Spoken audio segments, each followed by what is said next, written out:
Now, I know emotional intelligence is not all that new, although I'm still stunned at how few people have read the book. However, in 2001, the Harvard Business Review talked about, in their Breakthrough Leadership edition, it was a special edition on emotional intelligence and how critical emotional intelligence is in a leader.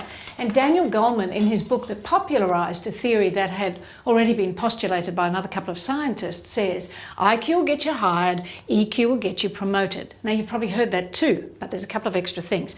So the three fundamental things in emotional intelligence you need to know about are: one, know yourself. And you know, if you don't know yourself and you wander around thinking everybody's going to find out one day that you're faking it, or terrified and full of fear because you really don't know who you are, or you do think you know who you are and it's a fake and blah, blah, blah. Many, many men in particular think like that. So I'm not picking on you. It's just that it comes up a lot, even at very senior levels of leadership. So know yourself. Find out who you are, know yourself.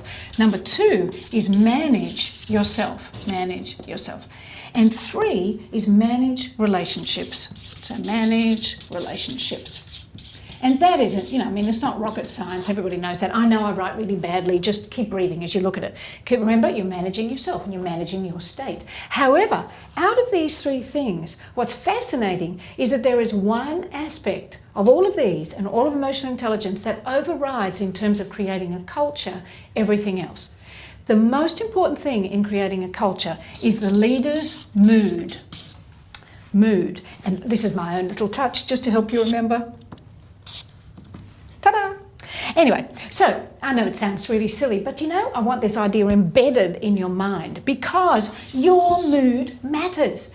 Look, let me think about it. In the past, if you've had a boss that's walked out of a room, boss looks like thunder. They stomp across your, in front of you in your office and stomp off the other side. Or if you ever do this, let's be realistic here. I don't think people are looking at you going, or you didn't do this to your boss, oh, poor boss.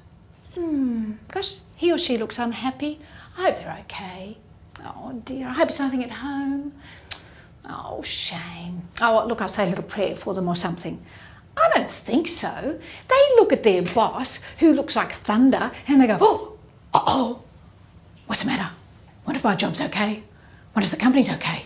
Oh, I wonder if they found out what I did last week. And that's the truth. You know, bad news is nobody's ever thinking about you. And if you feel silly doing something any time that's giving others in your organisation permission to have fun, get over yourself, because people are not thinking about you. They're so busy worried about what you are thinking about them, they don't have time to think about you. So you've got to find ways to manage your mood. And I'm going to give you a couple, okay? These are great. So, by the way, a leader's job is to maintain an environment in which they're realistically optimistic. Your job is to create a culture where everyone is realistically optimistic. Because if you're a pessimist, you're going to have a bunch of pessimistic, unhappy, miserable people who are unproductive and crabby. And you don't want that. So if we get back to mood management, I was walking down a street in New Zealand one day in Queenstown, and there was a woman in front of me who had what looked like about a 16-year-old daughter next to her. All of a sudden the woman stops and the girl stops and she looks at her mother and she says, oh, Ma, build a bridge and get over it. And off the girl stomped. Well, I would have slapped that child very hard, but this woman didn't. And afterwards I thought, what a great phrase. So I was in Vegas and I was talking at a conference. It's like, 6,000 people. And the meeting planner came up to me afterwards and he said, you know that build a bridge, get over it? And I said, yes. He said, you don't even need the words. And I went, He said, yeah, you just have to look at someone and go like this. And that's build a bridge, get over it. Now, you have to look cute as you do this, because if you look at someone and you go, they're going to punch you. And for some people, you have to go, big bridge. However, use this on yourself.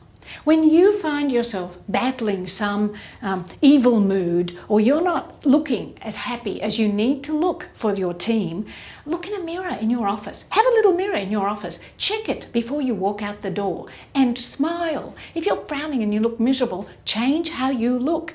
And look in the mirror at yourself and go, build a bridge, get over it. You may have to do it 30 or 40 times, but do it until you're in a good mood and you can walk out the door and be a great, emotionally intelligent leader. So let's practice now. As I fade out into the distance, I want you to smile and be happy.